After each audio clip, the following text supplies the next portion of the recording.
Have you ever seen something that felt familiar but wrong? That was the Backrooms when they first appeared in 2019. A single unsettling photo spread online. It wasn't a monster, it wasn't gore, but it was unsettling because it looked like a place you might have been before, even though you hadn't. From that one image, people began to imagine. Stories were written, levels were mapped, creatures were invented. The Backrooms weren't owned by a single creator. They were built by the internet itself. By 2021, they had completely taken over the horror side of the internet, and for a while, it seemed like the Backrooms were unstoppable. But now, things feel different. The constant flood of new content has slowed, and some people say the Backrooms are dead. So what really happened? To understand the decline, you have to understand the rise. The Backrooms worked because they tapped into something universal: liminality. Psychologists use the word uncanny to describe something familiar that feels twisted and unsettling. That's why empty malls, deserted schools, and abandoned offices creep people out. These are spaces built for people, but without people, they feel wrong. The Backrooms condensed that feeling into a single image. It was horror that didn't rely on blood or jump scares. It was horror rooted in memory. Everyone who saw it thought, "I've been there, haven't I?" And because it was simple, anyone could add to it. You didn't need to be a filmmaker. You could write a new level, imagine a new creature, or just edit a photo. The Backrooms became a creative playground. But the very things that made it powerful, its openness and simplicity, would also set the stage for its decline. The Backrooms thrived on mystery. At first, every new story, every new image felt like peeling back a secret layer of an infinite world. A mystery doesn't survive mass exposure. The more the Backrooms spread, the less forbidden they felt. The same yellow rooms appeared in thousands of posts, edits, and games. What was once uncanny became familiar. Psychologically, this is called desensitization. The first time you see it, your brain sparks with unease. The 10th time, the effect dulls. The 100th time, it's background noise. The Backrooms lost their edge not because they were bad, but because they were everywhere. Another issue was complexity. The original Backrooms were terrifying because of their simplicity. One endless room, no escape, that was enough. But the community kept expanding. Hundreds of levels were added, dozens of entities, rules, factions, long survival guides. The wiki ballooned into a massive canon.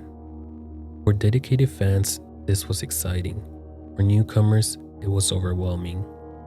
The more the Backrooms were explained, the less room there was for imagination.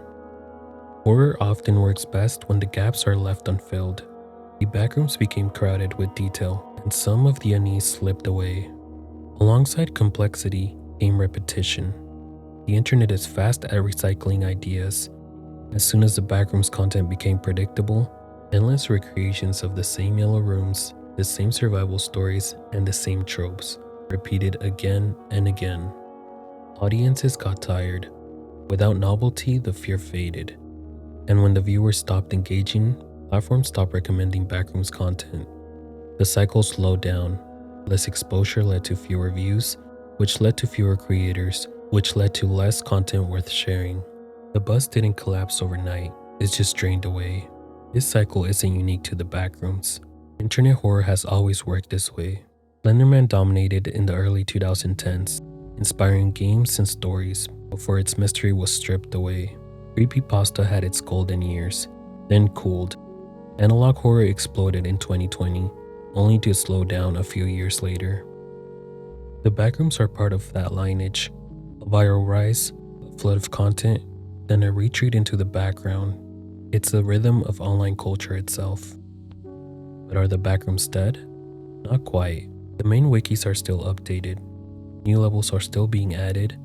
Artists continue to reinterpret the idea, building strange new versions of those liminal spaces, and new games continue to come out all the time.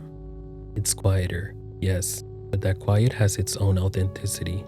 In many ways, the Backrooms feel more like they did in 2019.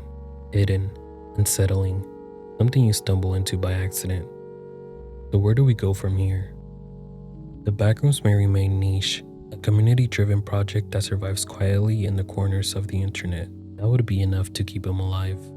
But they might also return. Internet horror is cyclical, and the Backrooms are too strong an idea to vanish forever.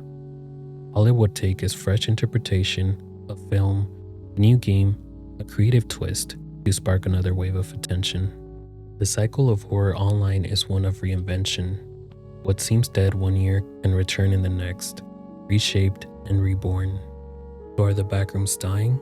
If we're measuring by mainstream attention, yes, the days of explosive growth are gone. But if we're asking whether the Backrooms still live as a concept, still inspired people, still unsettle those who stumble across them, then no, they're alive, just different. The Backrooms were never meant to feel mainstream. They were meant to feel hidden. And maybe now, in the quiet, they're closer to their true nature than ever. What do you think? Are the Backrooms truly dead? Or just waiting for the next wave? Share your thoughts in the comments. I'd love to hear them. And if you'd like to keep exploring eerie corners of the internet with me, make sure to subscribe.